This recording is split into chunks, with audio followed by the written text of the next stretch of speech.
Hello, everybody. Thank you for coming on time. We're going to just give it a few minutes and we're going to just play a nice little song for you guys while we wait. So thank you guys again. Welcome, everyone.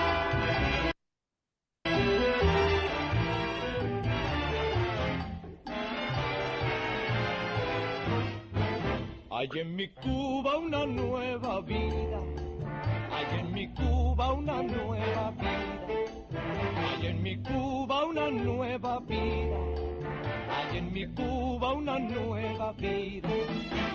Soy obrero de mi Cuba, trabajo con gran tesón, porque la patria me pide aumentar la producción. Ahora es mía la herramienta que cuido con gran placer. Somos los trabajadores que estamos en el poder. Hay en mi Cuba una nueva vida, hay en mi Cuba una nueva vida, hay en mi Cuba una nueva vida, hay en mi Cuba una nueva vida. Al alcance de mi mano, mi fusil alerta está, por si acaso los espirros se quieren equivocar. Los domingos con mis hijos voy al círculo social, donde antes los obreros no podíamos entrar. Hay en mi Cuba una nueva vida, hay en mi Cuba una nueva vida, hay en mi Cuba una nueva vida, hay en mi Cuba una nueva vida.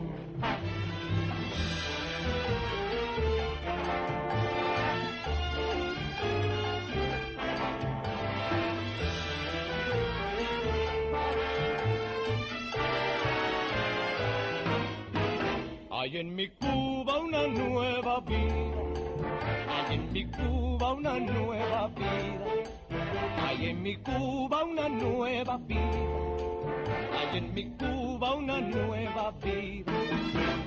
Aumentar mi compañero, aumentar la producción, que mi fábrica se alegra en ritmo de emulación. Nueva vida de mi Cuba, cuánto orgullo da saber que aquí nadie retrocede, nunca nos podrán vencer.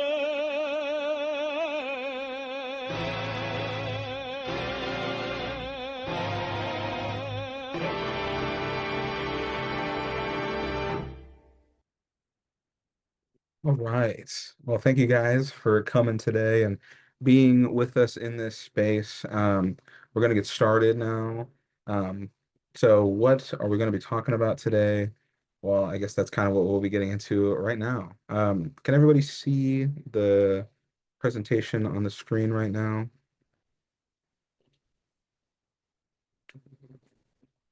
Thumbs up? Or all right, fantastic. So before we get into the contents of the presentation today, uh, let's meet our facilitators. So, Hope, if you want to start, and then I can introduce myself, let's do that. Okay, thank you. Hello, everyone. I am so excited to be in this space with y'all. My name is Hope. I am in Orange County, California. I right now am doing some volunteer work with the National Network on Cuba. I'm very excited. I was a coordinator this past May Day trip. Um, yeah, we have some beautiful content for y'all today. This political education series is part of the Action for Cuba committees that we are launching and hoping to get more volunteers, more comrades involved in the struggle. Um, yeah, thank you. That's my little intro. Go ahead, Leah. Yes, thank you, Hope. So my name is Leonardo. You guys can call me Leo. coming out of occupied Calpullia territories, also known as Oregon. Um, I was also a coordinator on this last year's National Network on Cuba's May Day Brigade. I've also just kind of been involved with Cuba political education for a couple of years now, and this is kind of the really formalized, really synthesized take on that political education. And like Hope mentioned at the top, this is also in tandem with the newly launched Action for Cuba committees. The goals for the Action for Cuba committees are essentially to get people involved and to build out and add kind of the newer energy and the newer peoples who are looking for a way to help build solidarity with Cuba. And so this is kind of our political education program. We also have a media centered group. We also have material aid. So if you want to focus on bringing or getting material to the island, those are kind of avenues for that as well. And so we should have links in the chat dropped at some point. Um, to talk about, if you would like to get involved with that. And I do love seeing people kind of introducing themselves. Please, feel free to say where you're coming from in the chat, because we are for the next few weeks now, and hopefully indefinitely, we'll be comrades in this solidarity effort. So just kind of moving on, here is kind of the table of contents on the material that we're going to be going over today. We're going to be covering, why political education. We're going to be covering the indigenous resistance and the early colonial violence. Um, we're going to talk about the violence and the resistance to slavery, the U.S. occupation of Cuba, and kind of the roots of, of Cuban nationalism and anti-colonial struggle. And we're going to all pair it up very nicely for the setup for the Cuban Revolution. That way, if you guys want to join us in a few weeks, we will be discussing that as well. So just kind of continuing on though. So why political education? Re-education, finding the truth in our shared history. So I wanted to share a quote with Che at the very beginning. Memory is a way of reviving the past, the dead. The struggle for liberation is an ongoing effort, and while we build towards liberation and a better world here, we must acknowledge the foundation on which we stand. A foundation built on indigenous resistance, built on the resistance of kidnapped peoples of Africa who deserve sovereignty. Educating ourselves is an empowering act, both for us as facilitators, but also for you guys, right? We are both learning. We are both in this space to learn. And uh, after learning, we are tasked with carrying on these legacies, and for those who came before us, and to take the lessons that we've learned here and to elevate them to new horizons. And while today we will only be learning the beginning of resistance and the beginning of revolutionary history in Cuba, we will leave here with, I think, clear threads that link our histories to our current movement. And we will leave knowing that, while to the bourgeoisie, to the reactionary, to the colonizer, these historic moments and these historic struggles may mean nothing to those people. These are the embryos of our movements. And one day, those pigs who exploit and ruin will know the significance of these events via the fear in their being. I also want to take just a quick moment before I hand it off to Hope to also acknowledge that today is the anniversary of the imperialist nuclear bombing of Hiroshima, and a few days later, Nagasaki. This is also celebrating 200 years of Venezuelan, excuse me, Bolivian resistance and liberation struggle. So these are just more evidence that our struggle and, you know, the ability to educate and learn is, just an ongoing effort. So now I will hand it off to Hope. Thank you so much, Leo. Beautiful introduction. I also do want to acknowledge that we're utilizing a new form of learning together in this online space. right now, those present today, but also those who will be listening and participating at a later date. And knowledge is power. So let's not undermine our significance of being here today. You could go to the next.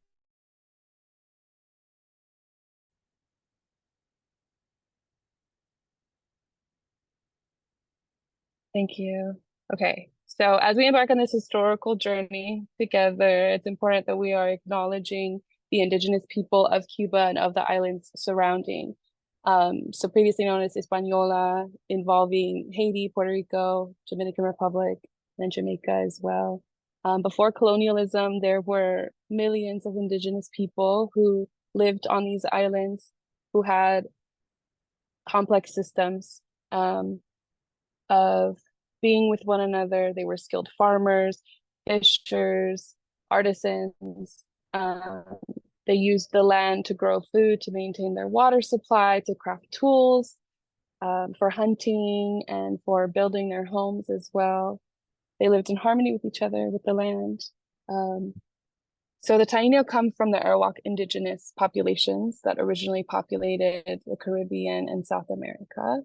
Experts do believe that they immigrated to Cuba over the course of about 6,000 years.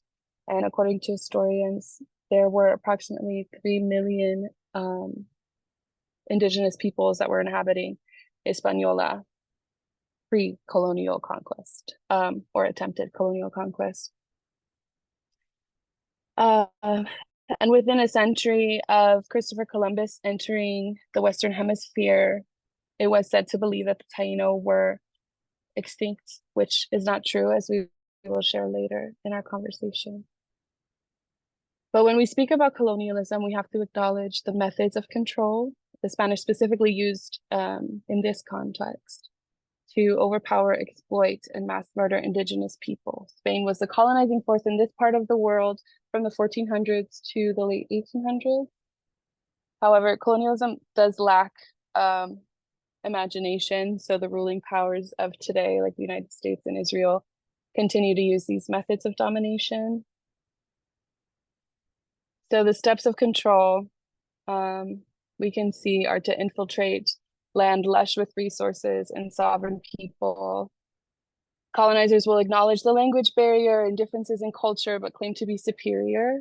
They will dehumanize the existing population by claiming they are uncivilized, affirming their divine right to civilize them.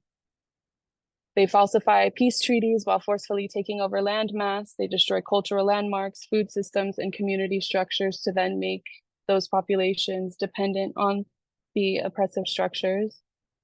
All of this violence instills fear in the people that are subjected to it.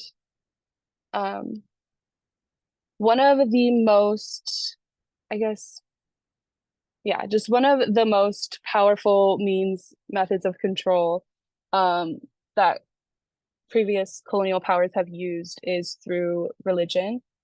So we have the doctrine of discovery that basically legitimized the overtaking of indigenous lands by Christians as long as they were basically spreading the word of God. So in the 15th century, Pope Alexander from Spain decreed the papal bulls stating that any land not inhabited by Christians could be discovered and claimed by the Christian rulers.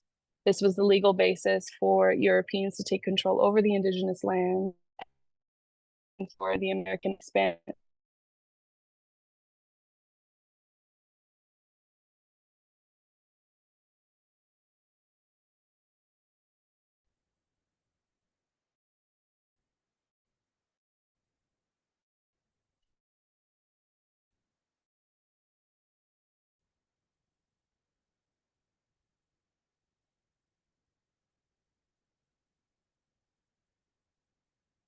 Did it move on? I just might be slower.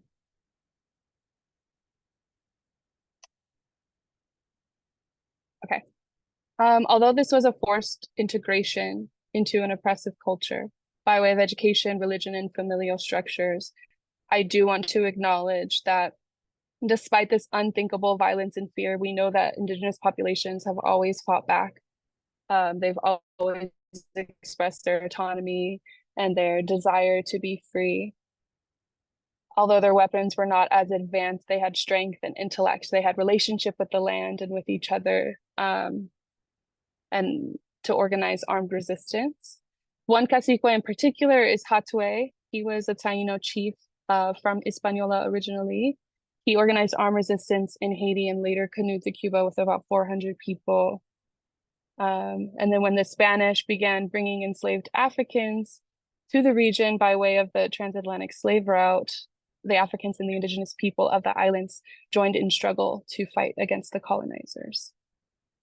After years of resisting and planning attacks, Hatuey was captured by the Spanish man Diego Velázquez, and his men sentenced him to a public execution.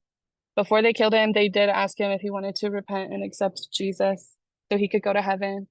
And he asked if all Christians go to heaven. And after they told him they do, he said, "That's not where I want to go." He said, "I do not want to see y'all again."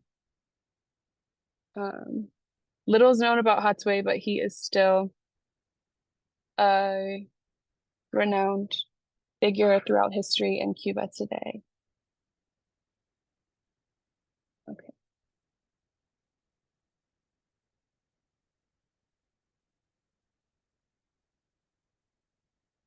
One of the most significant things that we must make sure that we are acknowledging is that the indigenous people continue to live today. And I know the history that we learn in school, they tell us, that the colonizers were successful and they completely wiped out these populations, but that's simply not true.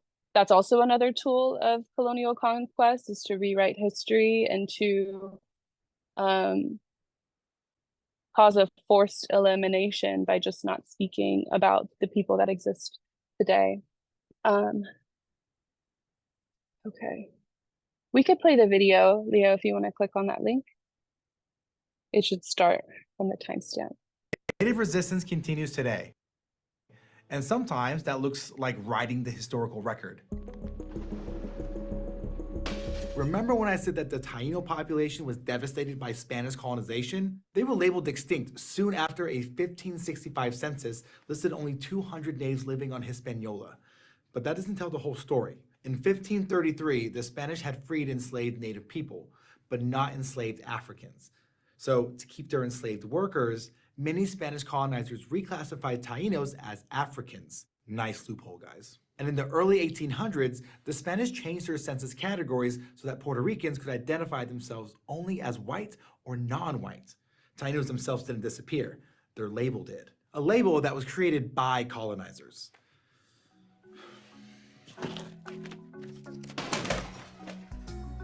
Nevertheless, Taino culture persisted for centuries and passed down stories and traditions like baking casabe, a type of yuca bread. And after decades of research, a major shakeup happened in the early 2000s when a study out of the University of Puerto Rico revealed that 23 to 30% of Dominicans, 33% of Cubans, and 61% of Puerto Ricans had indigenous genes. The research confirms what Taino people already knew, that they're still here, despite the efforts of what they call a paper genocide, meaning a sort of erasure from history through what might otherwise seem like boring old paperwork. Fortunately, by the 2010 census, Puerto Ricans could label themselves as American Indian or Alaskan Native, and awareness for Taino ancestry continues to grow. In 2016, a group of researchers from across Europe, the US, and Mexico was able to sequence and analyze ancient Taino DNA from a 1,000-year-old tooth found on the island of Eleuthera in the Bahamas. It showed even stronger evidence of a continued indigenous presence in the Caribbean, especially in Puerto Rico, which is so cool. It makes me think about how important the stories we tell are to understanding ourselves and our history. All this goes to show just how wrong the idea of a single first contact between Europeans and Native Americans really is. Instead, there were hundreds of contacts across hundreds of years that reshaped. I just wanted to show that one section. Thank you. Yes, this is actually from Crash Course on YouTube. So they're doing a series of indigenous stories. So I can share that with you, Howard. Yeah, so as you heard, they basically just started reclassifying the indigenous people to be African. And when we visited Cuba, the few times that I've gone, our comrades out there are very adamant about expressing the shared history between Africans and indigenous people for that reason. Um, yeah, so they just, continue to make the rules. Um, but I wanted to share this quote as well. Much of our oral traditions, material culture, spirituality, and language are indigenous to the triumphant Taino people. So I have outlined some points on the map. There are 2 red circles. So it's in that area that they did some research where they were testing the people there. And they found that they had indigenous ancestry, and they still practice their indigenous cultural dances and just practices together, spiritual practices. Okay. Yeah. In my opinion, I do want to say really quick before we move on to Leo, I think the Cuban people remain devoted and empowered in revolution because of the way that they respect and regard their indigenous and African ancestry and historical truth. So I think their steadfastness remains rooted so strongly because they teach the truth through their history. And I think that's really powerful. So thank you, everybody, for listening. And Leo will teach us more. Thank you, Hope. That was very beautiful video, very beautiful just introduction, of course, on Taino resistance. There's always more information to learn. That's kind of how I feel about everything. So if you are interested, everyone, please continue to study. So moving on, right? The Taino are kind of just one phase of resistance, a continuous phase, and continuing on, we also have, the history of slavery and the slave resistance in Cuba. Um, so I have kind of 3 big topics, big kind of important introductionary things, right? So obviously, slavery did exist in Cuba. Chattel slavery was a huge just economic boom to the European powers in the 15th and 16th century. It acted as a method to gain free and completely exploitative labor. Chattel slavery was an industry, right? The purpose was the desire for free labor, which they were in critical need of, considering that while the Taino never went away, it is, it is just a fact that they were decimated both through violence and through biological, germ warfare, just things that they could never have never properly prepared for. Um, and Slavery officially began in Cuba in the 16th century, and it would last until 1886, with the abolition of slavery. Um, but that's still about 200 years of slavery existing in Cuba, and that I think also has uh, weight that kind of carries on into, current day Cuba. They are very aware of this period of their history. They don't make they don't try to hide it. They don't try to sugarcoat it like other countries that experienced and profited off of chattel slavery, like the United States. And they're very clear about kind of just moving on to the second point, the horrors of slavery and particularly cash crops. So the desire for free and completely exploitative labor resulted in 800,000 plus people being kidnapped across the continent of Africa, just for the sheer profit motive, just for the fact that the Spanish and the other colonialist powers felt that they could get a profit off of these people. Um, this also, as I said, the horrors of cash crops. This meant that where other countries may have been going through industrialization, may have been developing and formulating other forms of institutions and, key infrastructures, Cuba was not allowed that period of development because there was no profit to be had. So because of this, we also saw an explosion and an increase of sugar and tobacco plantations, with an ever-growing demand for these products as well.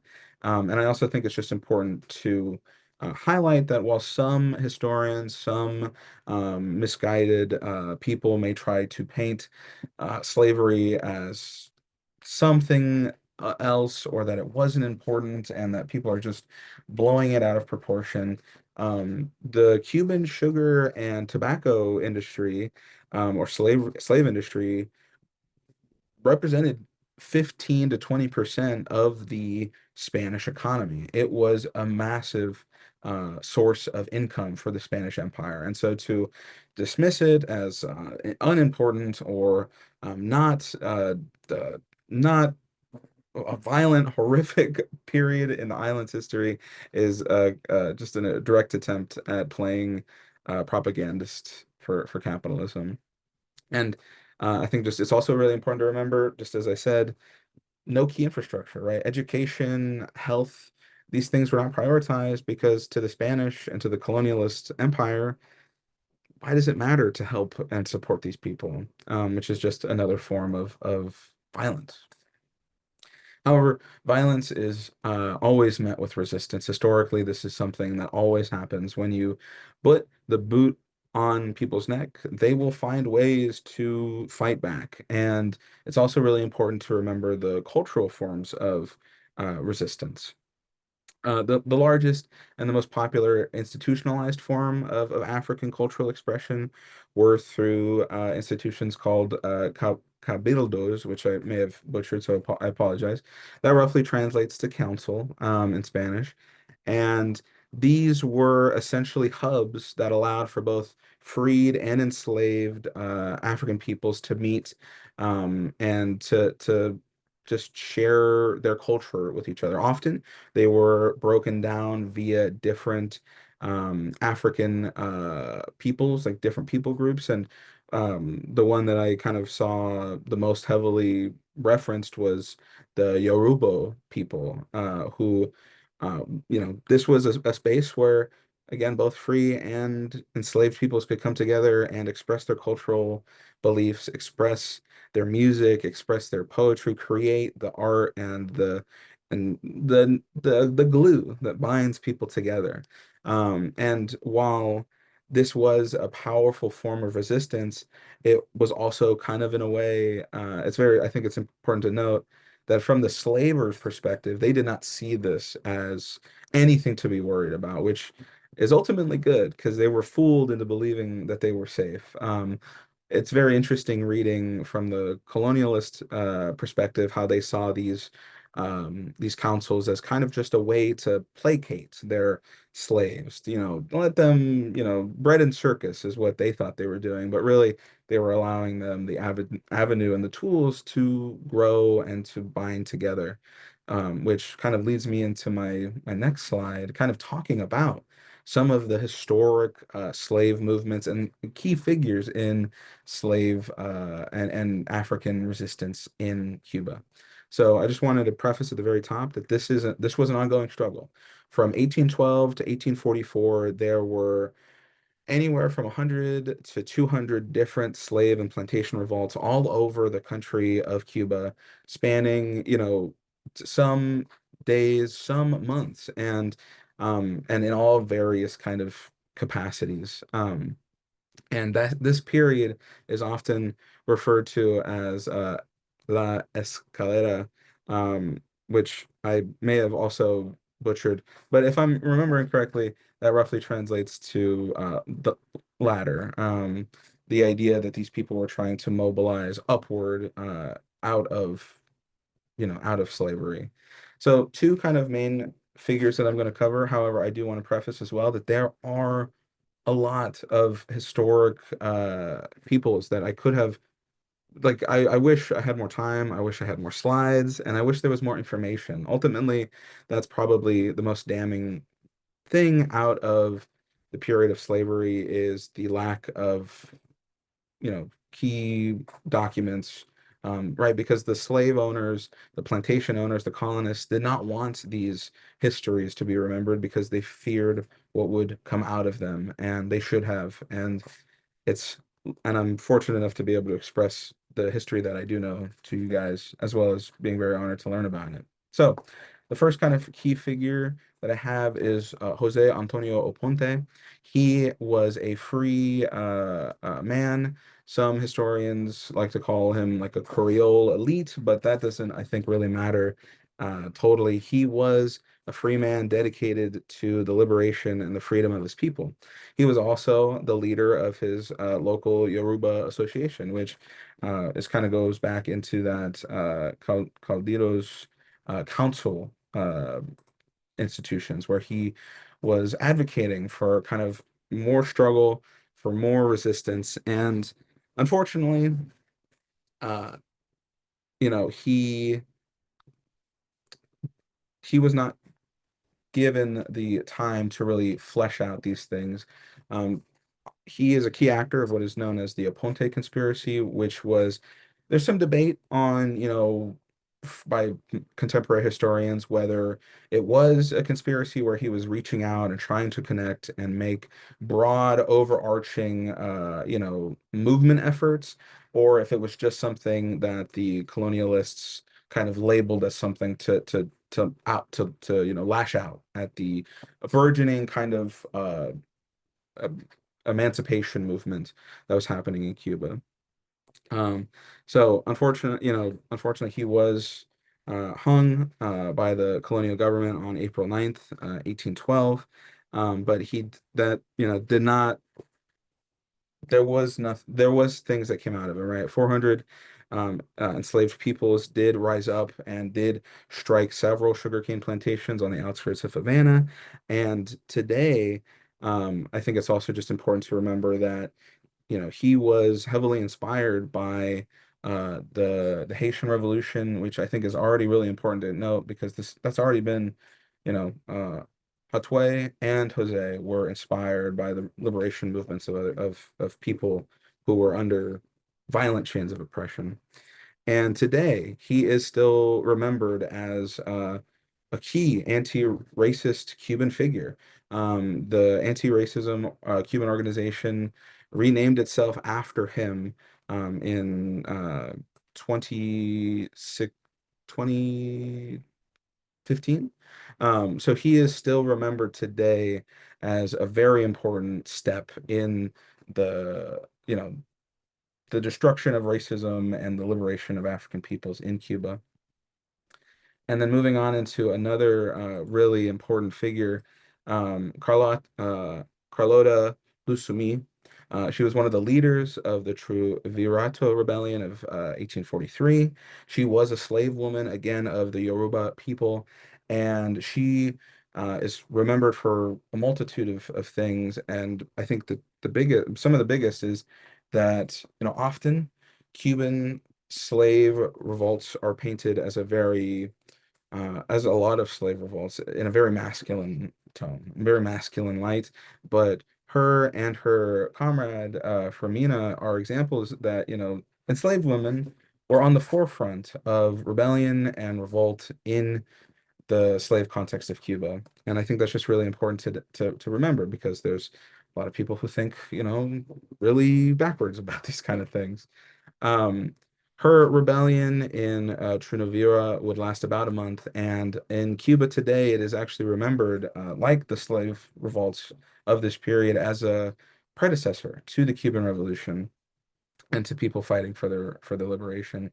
300 people, 300 slaves rose up and fought rations and torture alongside her. And unfortunately, she was murdered on November 6th, 1844.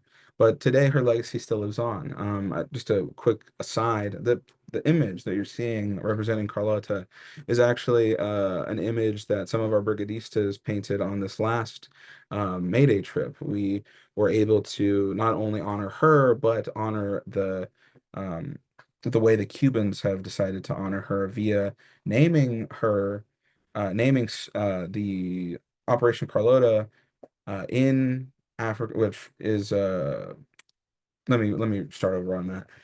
The Cubans, through their solidarity movement, stood in solidarity with the people of uh, Angola against the apartheid oppression, and sent Cubans to fight and to struggle for their liberation, from this oppressive system, and they named that operation after her. So there's still just like a deep history of the importance of African resistance in the period of slavery in Cuba, and there's all there's so many more figures that I wish I could mention and I could talk about, but I am going to move on and give it back to Hope. Thank you. Okay, y'all. I'm going to talk about the U.S. occupation and the Platt Amendment.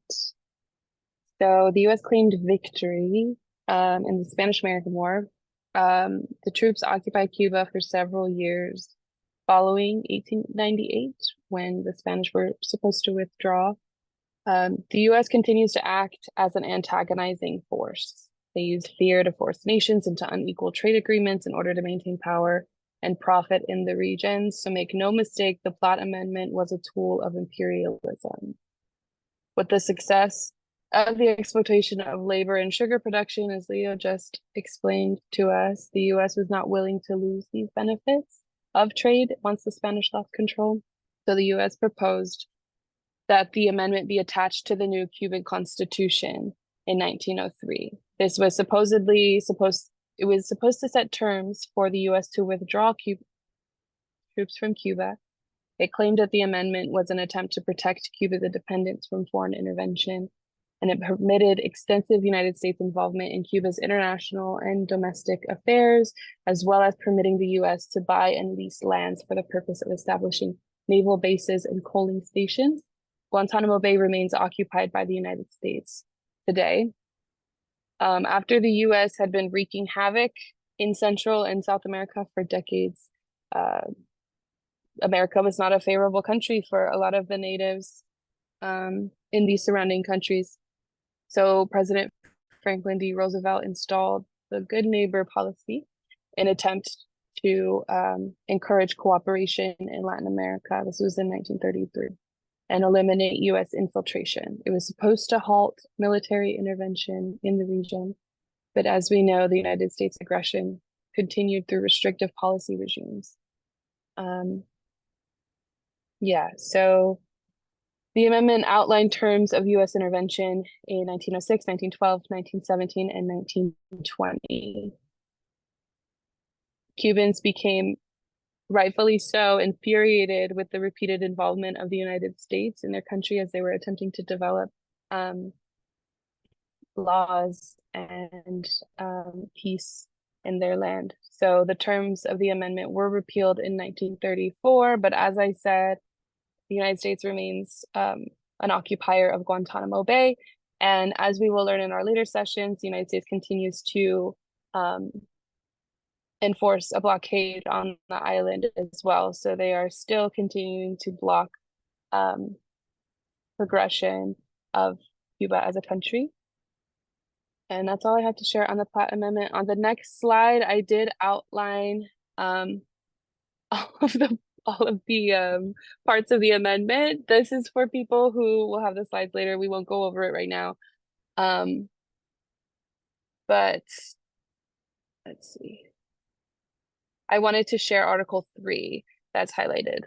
The government of Cuba consents that the United States may exercise the right to intervene for the preservation of Cuban independence, the maintenance of a government adequate for the protection of life, property, and individual liberty, and for discharging the obligations with respect to Cuba imposed by the Treaty of Paris on the United States, now to be assumed and undertaken by the government of Cuba.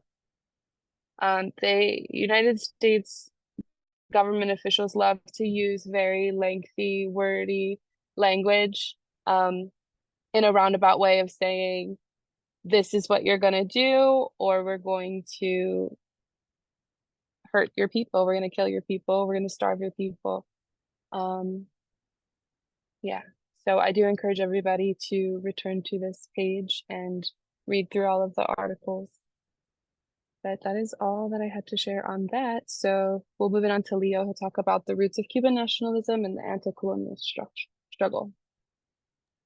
Yes, thank you, Hope. So to talk about the roots of contemporary Cuban nationalism and anti-colonial struggle. One cannot talk about that without talking about Jose Marti. Jose Marti is kind of considered one of the grandfathers of Cuban nationalism, and just the he was an architect of Cuba's right to self-determination and independence from colonial rule. Um, he also had a, deep understanding of kind of the exploitative nature of not only just Cuba and the Spanish Empire, but all of the colonial holdings, and also just the exploitative nature towards Latin America. He saw and honored the bravery of things like of moments in history like the Haitian Revolution. He had a deep respect and solidarity with the Puerto Rican struggle for liberation.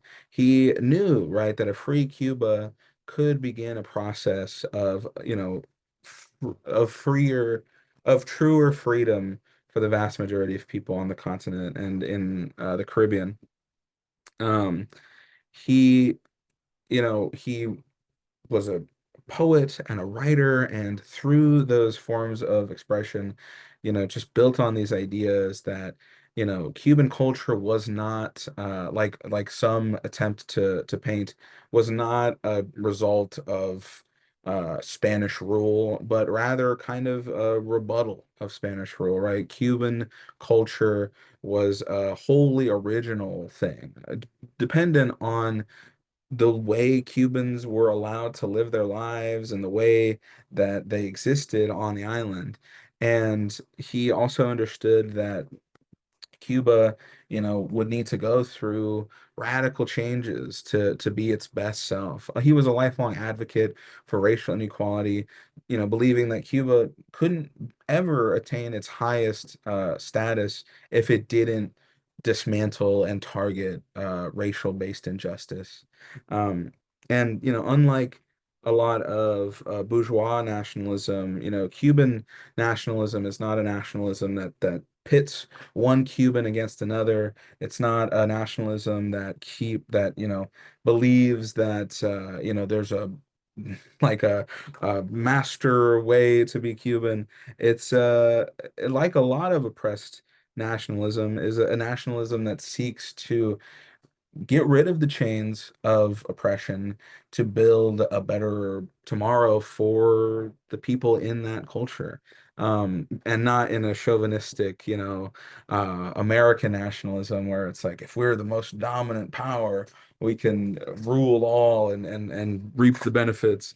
Um, Jose Marti was also a founder of the Cuban Revolutionary Party in 1893. And while he was exiled from Cuba by the Spanish, he would land in Cuba on April 11th, 1895, on the shores of Guantanamo, of what is now modern day Guantanamo.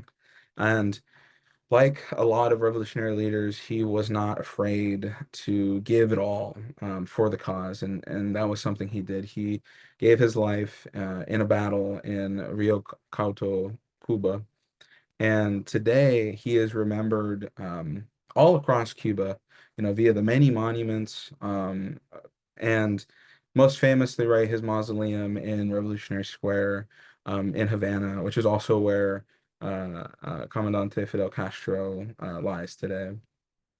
And um, and Jose Marti is just one of those figures that is critical for understanding the Cuban context. Um, and he, like I already mentioned, he saw kind of the injustices and the inequalities rifled in Cuba, kind of because as a direct result of everything that we've mentioned before, right? The hyperdependence on cash crops, the destruction of indigenous, peoples and cultures, the lack of building up institutions and infrastructure for the common Cuban, which is all, I think, really critical to understand for our next slide and our kind of getting towards the end here, to understand the setup for the Cuban Revolution.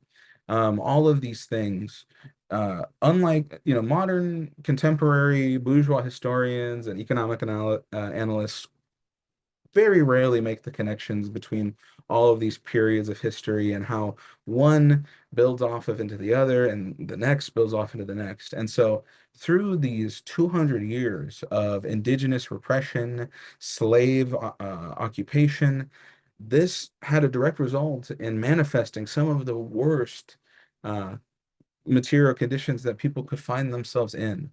And Fidel Castro, as pictured here, after being arrested um, on July the 26th for the Moncada uh, barracks attacks, he outlined several problems. The land problem, the industrialization problem, the housing problem, the unemployment problem, the education problem, and the health problem.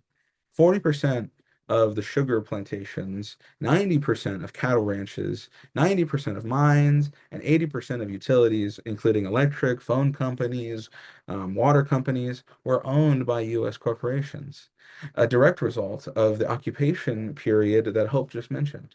The industrialization problem stems almost directly from the dependence on cash crops and slave labor. Because that was the only thing that the colonialists wanted to focus on, that was the only thing the island could be dependent on. The housing problem. 60% of rural Cubans rented the homes they lived in. 85% of those homes lacked water. 43 lacked electricity, and over half of Cuban homes lacked toilet plumbing. 25% of Cubans were chronically unemployed, not because of any sort of fault of their own or because they were, as some racist historians may try to paint, lazy or unmotivated. It was because there were no jobs to be had. Because there was no industrialization, because there was no effort to modernize and to actually give people to meet the needs of the people, there were no jobs for people to work. Education. 40% of Cubans before the revolution were illiterate and had no access to any form of education. Something that we would see eliminated almost immediately. Like 1961 with the education campaign after the revolution. And the health problem. Access to medical care was locked behind high premiums that rural Cubans and most even city-dwelling Cubans could not afford. In the rural context, there was only one hospital in the mountains of Cuba that only had 23 beds. Unaccessible and all of these form of violence towards the Cuban people. It's violent to not be able to read or write. It is a form of violence not to know where your next meal will come from. It is violent to not even own the home that you live in. And these were all things that you know, Hatuey, Jose, uh, Jose Marti, Fidel, all of these people saw these and they all kind of built on top of this understanding, I feel. Obviously different in the material conditions and the historical context, but they were all able to pinpoint and see the problems that were facing your average person on the island. And all of these things are kind of just the setup for the Cuban Revolution, all of these hardships, all of these brutalities.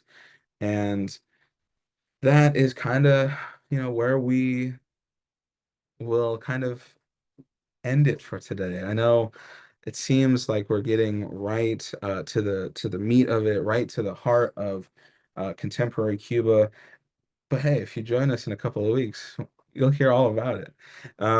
So now that we've talked for a while now.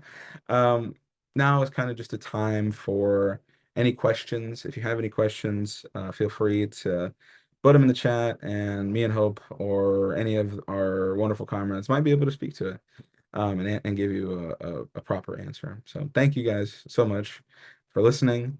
And yeah, if you have any questions, feel free to put them in the chat.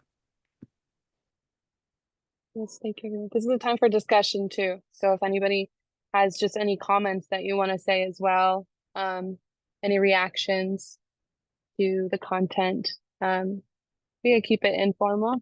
We have quite a bit of time. We really rushed through that. So I'd love to hear from everyone what y'all think.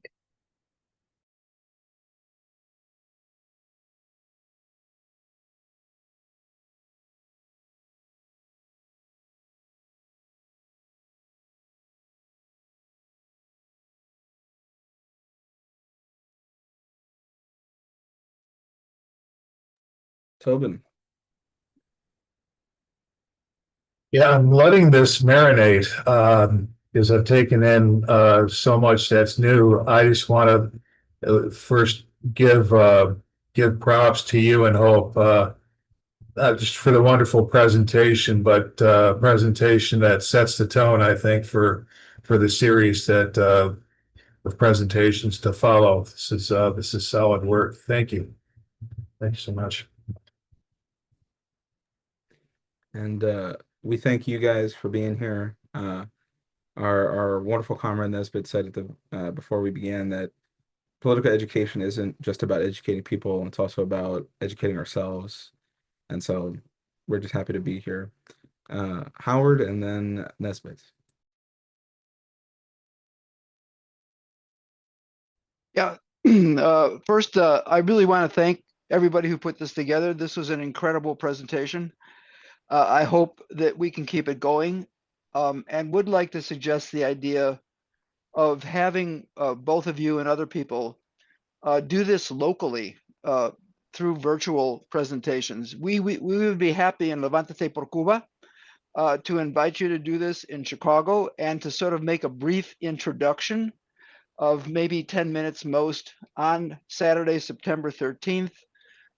We think the time will probably be 6 o'clock. We're going to have Cuba updates. We are also going to have a report back from our brigade to Santiago de Cuba, Mayday Brigade this year. My question is, are you going to talk in the next session about, or planning to talk about the distinctness in some ways of the Cuban Revolution itself in 1959, understanding there have really been about 7 revolutions. And that is that the fact of the matter is that the Communist Party, the old Communist Party, did not at all really assist that as a party. In fact, they opposed many of the aspects of the revolution, from guerrilla warfare to general strikes, etc. And the fact that, unfortunately, in our midst today, we still have lots of people who want to say this was just a workers' revolution without realizing that the leading role initially was played by campesinos. So that's my question. So I do believe our next session will kind of answer some of what you were asking, Howard. Our next session, as it says on the screen right now, we'll be discussing the Cuban Revolution, and we'll be talking about the leadership and the people and kind of the momentum that needed to be built in order for the revolution to succeed. And I do believe that there will at some point be a kind of a key understanding of the historical context that the people played and campesinos especially. I at the moment cannot I don't want to give away too much. I want you guys to come to our next session. So but I do feel that you'll have some of your answers thoroughly answered then. Hope or Nesbitt. First of all, greetings to everyone. And I think it's really wonderful that we have over 38 to 40 people on this political education session. I want to thank Leo and Hope for marvelous presentations. Very, very important. And I think that it's really vital for each one of the people who are present here, comrades all, sisters, brothers, and siblings, that you not hesitate to ask questions, to ask for clarifications, to make points that you think are important, because all of us are learning. This is about our history as anti-imperialists, our histories as fledgling revolutionaries, our histories as people who are concerned about gender liberation and the liberation of people internationally. So, I think that this is a great way to start it. And I just think that the more opportunity we give people to participate, to ask questions, and to involve themselves in this education of ourselves, the better. Thank you very much. Thank you, Nesbit. Thank And you. I think we do have a couple of questions in the chat. I think the first one that I saw was from Aiden. Um, what lessons and methods have you learned from the Cuban context that you've been able to apply when analyzing conditions in your region? Um, Hope, I don't know, if you want to start and then I can, or if you want to take it away. Yeah, I'm thinking about it. What methods have you learned from the Cuban context? Honestly, just from my experience from engaging with the Cubans, is compassion and care. Honestly, I think being in the States, we are so isolated from our humanity that it can be difficult to even muster up the courage to speak to people when you pass them on the street when you're on a walk. You know, the Cubans are very personable, they're friendly, they're inviting, they're curious about their neighbors, they're curious about their people, they're curious about the land. Um, yeah, and really, the Cubans also are not exclusionary when it comes to liberation. Um, they don't require people to have a leftist analysis of life. They just require that people show up. They base their camaraderie on presence and um, collaboration and consistency. Um, yeah, I don't know if that answered your question. That's just, I guess, a general understanding of my analysis and really where the heart of like my approach to revolution and organizing comes from. I would also generally agree with Hope. I would also add that at least from my experience, right, before I ever went to Cuba, I knew that Cuba was this revolutionary project, that it was, helmed by a communist party, that it was, all of these things, but I didn't really know. I feel like that's like I had read all these things, but to be in it and to experience it is, I think, another completely different thing. So a big lesson I've taken away from Cuba and that I have tried to apply into my existence where I live. It's easy. It's easy work to read. I mean, easy in the sense that, if you read some sort of analytical breakdown of housing crisis in your area or food insecurity, um, it's easy to kind of imagine, that. It's another thing to see it, right? When you engage with your community and you see the family struggling to, eat and having to rely on food banks and the generosity of others, right? When you see and you hear people who are being forced out of homes they've lived in for years just because their landlord wanted to fucking raise rent or whatever other bullshit, excuse me, actually, whatever other reasons that they may backwards, whatever their landlords might have said. And and so just like being able to not just read to understand, but then to engage to understand is, I think, something I've taken away very heavily from the Cuban experiment and my experience.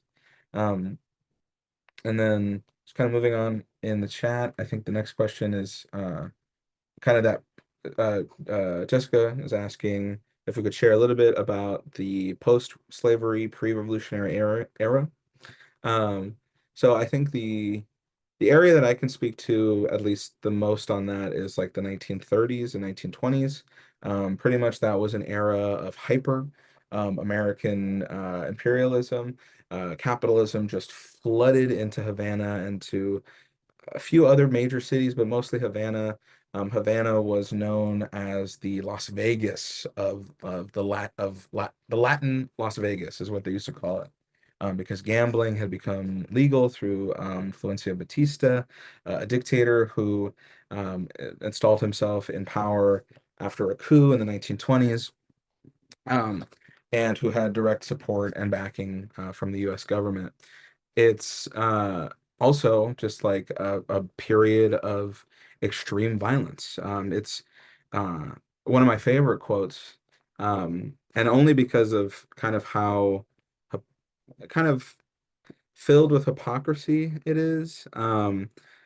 One there was once a senator from Cincinnati, John F. Kennedy, who stated that he was appalled by the stature and support, quote, stature and support of one of the most bloody and repressive dictators in the long history of Latin American repression, referring to Batista. I say hypocrisy because then a few years later, as president, he would feel no shame or no guilt about implementing the beginnings of a slow genocide via the blockade on Cuba. 20,000 people were murdered under the Batista dictatorship, which is a large portion considering that the population at the time was only about, I believe, 5 million, um, about, give or take. So it was a period of violence, I think is the best way to describe it. I do wish I had a bit more information on the immediate post-abolition period.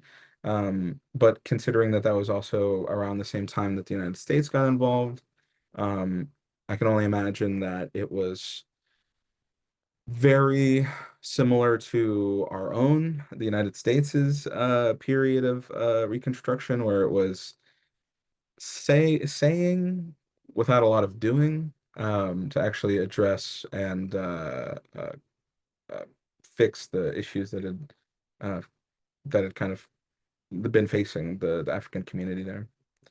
Um, and then I do see that Mary, you have your hand raised in the chat if you have a question. Yes, Marie, go ahead.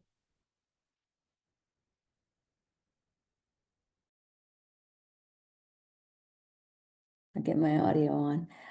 No, I was just going to respond to, I didn't catch the name of the person that was asking of what we can learn or what indifferent people here learned. And I think really, I totally agree with Hope in terms of the humanity that is so deeply part of Cuban culture across all different, everybody's very common and very important for us here in the United States, I believe. But also, I just have to say perseverance and a lot of different variations of saying and living that we are doing the impossible every day, and we will continue to do the impossible every day. The perseverance and the determination and the optimism are, I think that they can really help us and do help me every day. And it's a wonderful, important part of what we need in the United States is that optimism and confidence. Absolutely agree. Thank you. It's an important thing to remember. I mean, because the it's a resilience that is, I think, only seen in a few, like it's a inspiring and a very motivating thing. Absolutely. And and that's just something I'm also really excited for the rest of the sessions. Not to plug our program again, but I know um, Cuba has a long history of you know being show like expressing solidarity with other oppressed peoples and being resilient for others as well. Like I think it's just like a beautiful thing. And something I'm very excited to hear about. Um, so yeah.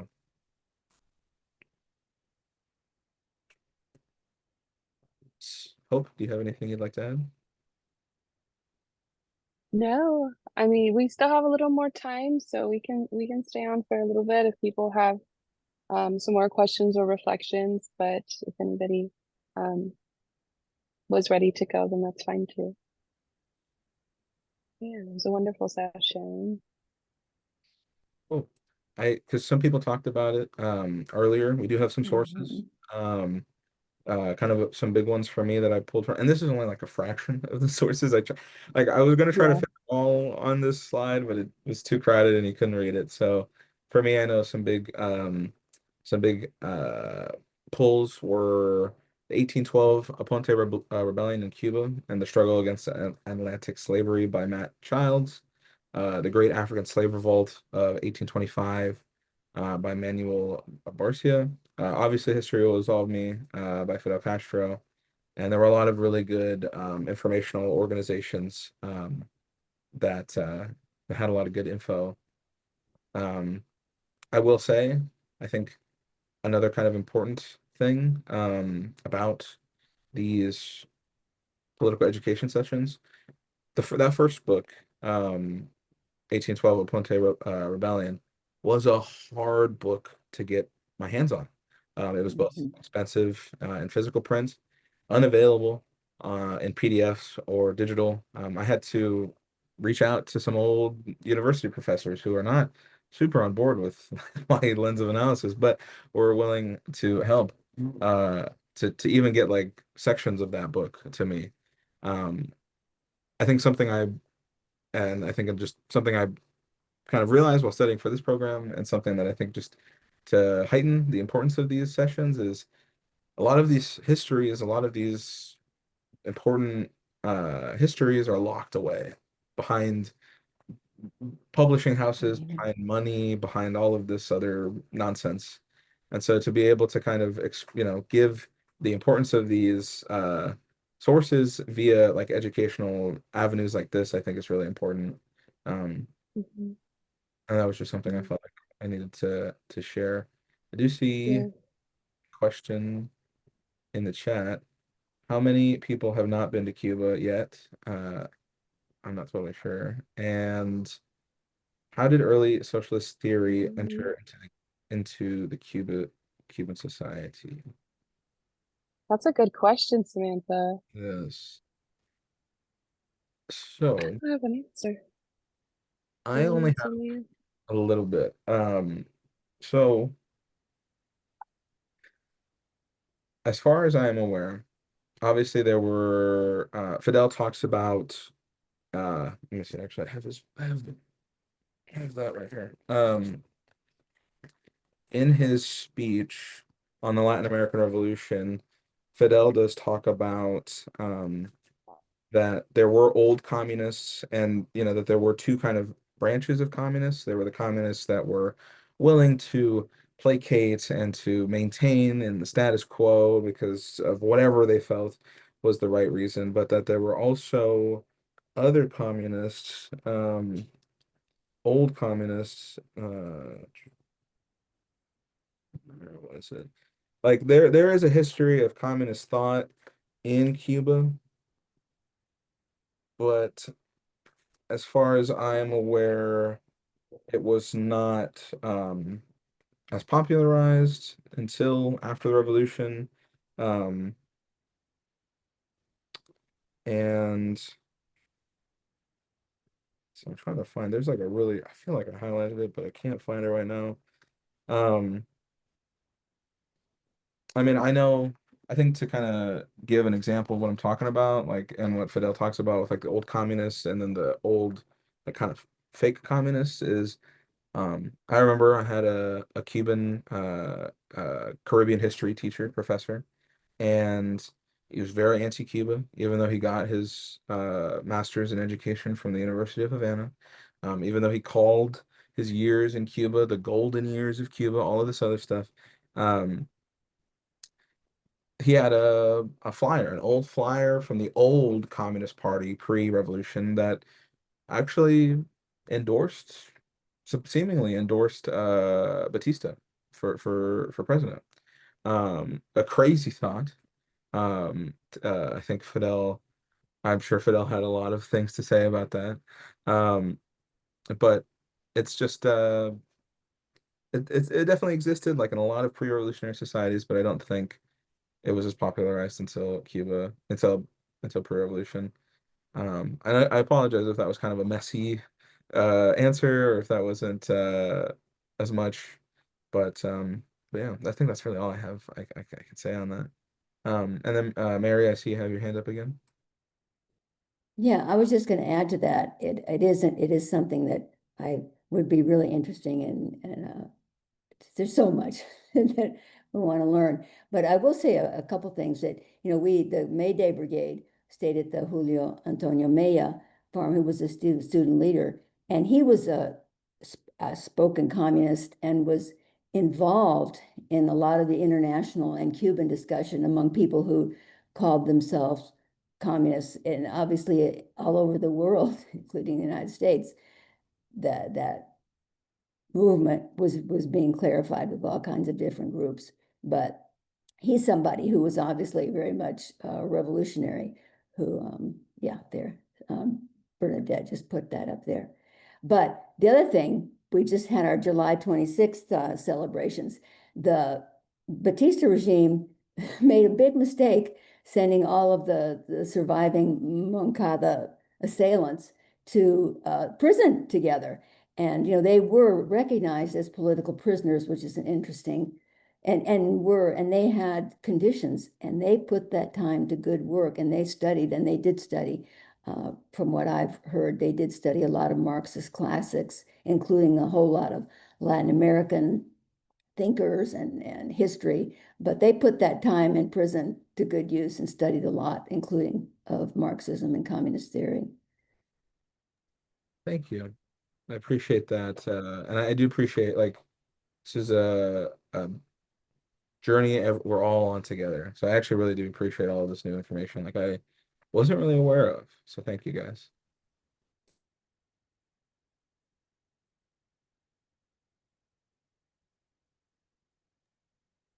Thank you. And we can also send out a resource list. Group study, yes. We have a group study for Blood in My Eye if anybody wants to join for Black August this month. Yeah, we could share more resources. Something that I found is Fernando Ortiz. He wrote Indo-Cuban archaeology. So he basically did research on the indigenous populations of Cuba and how their cultures developed outside of colonialism. So I'll share some of those resources as well, because I would love to get my hands on those books. And I will go back to Cuba if I have to get them. So we can share a source list. Thank you, everybody, for all the great questions. I'm excited to learn so much more as well with the upcoming session. Even just researching for this session is a learning experience, and then just listening to Leo speak about his parts of the learning experience as well. Yeah. It was it's always important to learn. I love learning. It's like one of my favorite things to do. But yeah, I think I see people are kind of like saying thank you, advise. Unless there's any like last minute 11th hour questions, I feel like I'm gonna stop recording. And yeah, thank you guys so much for being here with us. Thank you all. Besos. Thank you. Bye-bye. Bye. Besos, Marie. Gracias. Pues nada, qué gusto. Viva Cuba. Thank you, everyone. Thank you. Viva. Thank you. Yes, let Cuba live. Yes.